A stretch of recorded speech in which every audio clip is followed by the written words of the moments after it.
esta mañana, que la verdad es que es la primera que yo por lo menos he sentido verdadero frío al levantarme. Vamos a hacer un repaso de cuestiones que nos preocupan muchísimo, especialmente en el estado de alarma y que tienen que ver todas ellas con la Delegación de Servicios Sociales. Lo primero que queremos hablar es de las personas sin techo. Declaramos el estado de alarma el domingo y fue efectivo ya desde esa misma noche. Y ayer nos sorprendió tremendamente que el señor Bellido saliera a decir que están buscando un espacio para que esas personas puedan cumplir perfectamente con el confinamiento y a las que este ayuntamiento debería de estar garantizando un lugar seguro para que pasaran las noches de nada menos que tenemos por delante cuando menos 6 meses de estado de alarma. Eso está sin absoluta garantía y lo que no sabemos es lo que se va a hacer con esas personas que salieron del Colegio Séneca, como sabéis, en el anterior estado de alarma, el que el Gobierno, además, se puso muchas medallas y, además, se hizo un buen trabajo en ese Colegio Séneca con las personas sin techo en el anterior confinamiento. Y ahora resulta que es que nos sorprenden diciendo que están buscando un espacio, como si no se supiera hace ya más de 2 semanas que efectivamente íbamos a un segundo confinamiento y que ese espacio era más que necesario. Pero es más, en septiembre aprobamos por unanimidad, además, una moción que contenía cuestiones tremendamente serias con respecto al sinhogarismo. Hablaban de un plan estratégico que en el plazo de 6 meses iba a estar terminado. O sea, antes de que se declarara el primer estado de alarma, debería de haberse tenido terminado ese plan estratégico. En ese plan había un punto 5 en el que precisamente lo que se hacía era un diagnóstico de los espacios posibles para dar un techo a esas personas que están, desgraciadamente, viviendo en la calle por sus circunstancias y sobre todo, por las condiciones económicas en las que está esta ciudad.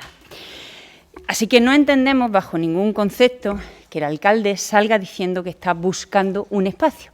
¿Qué pasa entonces esta noche con esas personas en la calle? ¿Están incumpliendo el estado de alarma? ¿Están en una inseguridad tremenda, jurídicamente ya hablando, ¿no? Porque tienen posibilidad en un momento dado, como se está incumpliendo el estado de alarma, incluso cabría el despropósito de que cupiera una multa, ¿no? Nos parece un tremendo despropósito que eso llegue a este término, insisto, sabiendo desde hace más de 15 días que esto se iba a producir, ¿no? Y que ese diagnóstico deberían de haberlo tenido hecho desde antes del primer confinamiento. Pues seguimos. Llegamos con respecto a los asentamientos. Sabéis que hay personas que están viviendo en asentamientos en nuestra ciudad y que nos consta que los colectivos están solicitando medios, como siempre se ha hecho, a servicios sociales. Y nos consta también que ahora mismo tienen la puerta absolutamente cerrada. Y entramos en una ola de frío. Y hablamos de las personas sin hogar y hablamos también de las personas que viven en esos asentamientos. Y en esa ola de frío había 2 proyectos importantísimos que se lanzaban a la estrategia DUSI. Sabéis, el primero era el Centro de Emergencia Habitacional, que lleva 1 año parado y ahora es cuando se dan cuenta que tienen que empezar el procedimiento de nuevo. 1 año después de que apareciera aquel vicio oculto que si se hubiera solucionado en tiempo y forma, ahora mismo ya contaríamos con ese espacio para precisamente que fuera un recurso para servicios sociales para estas personas sin hogar. Pero es más, en la segunda estrategia DUSI nos sorprendieron el otro día hablando o metiendo el proyecto de la ampliación de la casa de acogida. Son 148.000 euros que bien se podían haber sacado del presupuesto municipal. Dijimos desde el minuto 1 que se aprobó este presupuesto en abril que había 3 millones que no se iban a utilizar en el capítulo 3 bajo ningún concepto de intereses, que no se van a utilizar para nada y podrían haber sacado perfectamente recursos de ese monto para que esos 148.000 euros se hubieran puesto ya en carga y ese proyecto estuviera ya en ejecución. Si lo lanzamos a la segunda estrategia DUSI, no creo que vea la luz antes del 2023. Es materialmente imposible. Y estamos, insisto, hablando de recursos tremendamente importantes y tremendamente necesarios justamente en esta pandemia. Y eso lo sabían en abril, cuando aprobaron el presupuesto. De manera que lo que encontramos es una tremenda deshumanización de todas las políticas de servicios sociales en ese sentido, y creemos que una tremenda deshumanización, sobre todo, del señor alcalde. Las soluciones que se han puesto encima de la mesa, hablemos también de ellas. Hablemos de las ayudas COVID, ¿no? Se pusieron hace poquísimo en carga, ayudas que solo se pueden solicitar por medios electrónicos. Eso ya de por sí deja un montón de población fuera, precisamente la más vulnerable. Pero imaginemos que llegas al registro electrónico y lo que se hace es crear dos embudos. El primero, porque si hay alguien que no tenga esos medios, no tenga su certificado digital para cursar esa solicitud, lo que tiene que hacer es pedir cita en Atención Ciudadana, bajarse el formulario, rellenarlo y entregarlo en Atención Ciudadana para que empiece su expediente. 1 mes y medio están tardando en dar esa cita. Ahora hemos trasladado la lista de espera de servicios sociales a la Atención Ciudadana, con lo cual las cifras de la lista de espera de servicios sociales son tremendamente mentirosas en ese sentido, ¿no? Porque no se cuenta el mes y medio de antes que te tienen que dar en el registro municipal para poder empezar a cursar tu solicitud. Pero es más, como solo se puede entregar por medios electrónicos, ya han anulado de la cita previa del profesional que te orientaba para ver cuál era la ayuda que era más indicada en el caso en el que estuviera cada persona. Incluso hay gente que no tiene los requisitos mínimos para acceder a esas ayudas y desde servicios sociales directamente pues se la derivaba al banco de alimentos, en fin, a los recursos que los técnicos y técnicas de servicios sociales conocen perfectamente de nuestra ciudad. Como esa cita no se produce, todo el mundo que tiene necesidades básicas en este momento sin cubrir, pide esa ayuda, en el mejor de los casos. ¿Qué es lo que pasa? Generamos un montón de expedientes nuevos cuando se crean, que hay que estudiarlos y además derivarlos y contestarlos. Con lo cual, insisto, dos embudos. El primero en Atención Ciudadana, mes y medio. El segundo, en la capacidad de respuesta que tiene Servicios Sociales, que desgraciadamente todos sabemos que no tiene personal suficiente, y hay un montón de expedientes que todavía están sin contestar.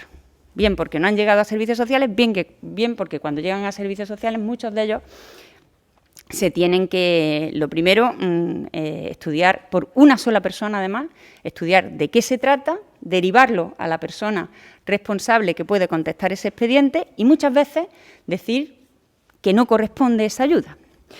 Así que muchos nos tememos, pediremos los datos para ver si les consta, pero muchos nos tememos que hay mucha gente fuera del sistema, bien porque no acceden al registro, bien porque no se les puede contestar telefónicamente, porque ahora mismo han cercenado esa posibilidad en servicios sociales, y nos preguntamos por qué esa cita previa se ha eliminado completamente de la delegación, siendo que facilitaba el trabajo de los técnicos y las técnicas y, sobre todo, facilitaba que las ayudas llegaran a término de manera eficiente. Nos preguntamos por qué se ha puesto en marcha ese servicio de cita previa en Atención Ciudadana y no se ha hecho en servicios sociales. Y mucho nos tememos en que si no hay cita, si no hay consulta, pues no consta. Y si no consta, pues no está en la lista de espera. Y si no está en la lista de espera, no está en el número de personas no atendidas por los servicios sociales de nuestra ciudad. Así que nos parece una técnica más que perversa en ese sentido. Y para terminar, hablaremos también de la ERACIS.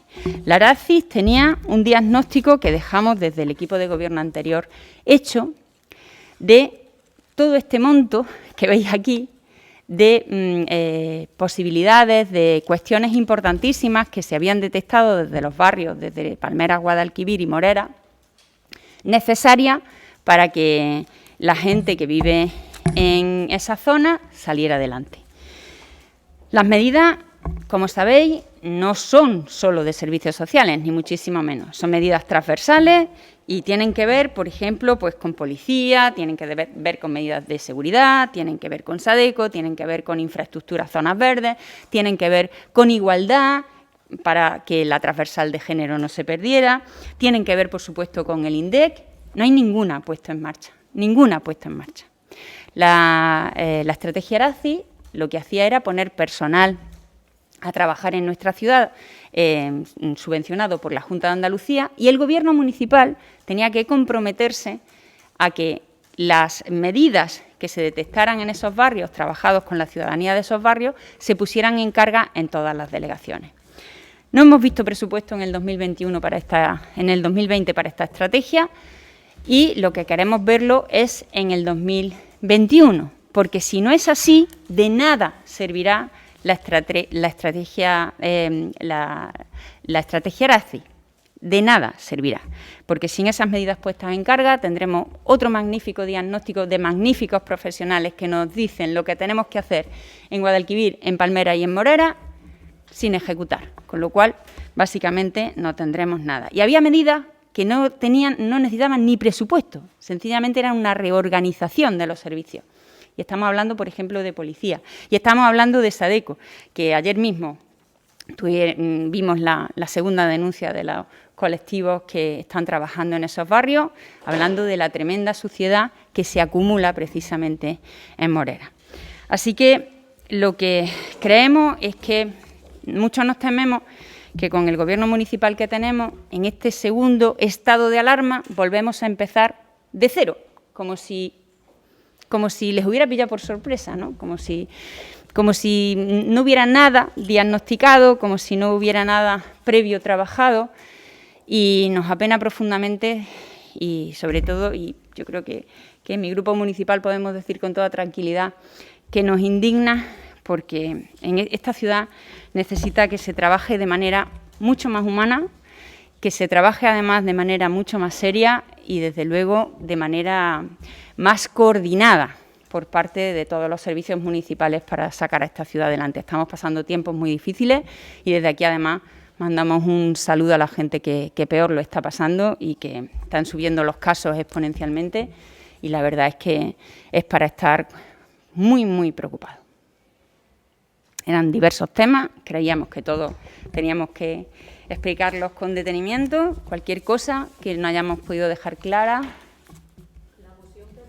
Sí, en septiembre del 2019. Por eso, llegado el primer estado de alarma, el plan estratégico debería de haber estado terminado. Es que ponía claramente 6 meses, vamos, la tengo por aquí. Se ha reunido una vez la red Cohabita, La red de sinhogarismo se ha reunido una vez con la que está cayendo, para hablar de ese plan estratégico. ¿Alguna cuestión más? Pues muchas gracias. Ahora que nos lavamos las manos con más frecuencia para evitar el contagio del COVID-19, evita el despilfarro de agua. Cierra el grifo mientras te enjabonas las manos y recuerda que un grifo abierto puede llegar a consumir hasta 12 litros de agua por minuto. El agua sigue siendo un bien esencial y escaso. Consume con responsabilidad. Cada gota cuenta. Es un mensaje de la oficina Europe Direct de la Diputación de Córdoba, con la financiación de la Unión Europea.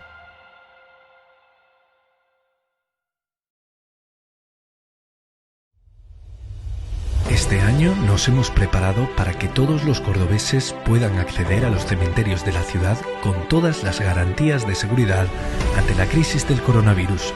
Por ello, para el Día de Todos los Santos, necesitamos que pidas cita previa desde el 15 de octubre hasta el 15 de noviembre. Puedes hacerlo mediante la página web de CECOSAM o llamándonos por teléfono. Así podremos asignarte un horario de visita y ofrecer un 1 de noviembre lo más cercano a la normalidad posible.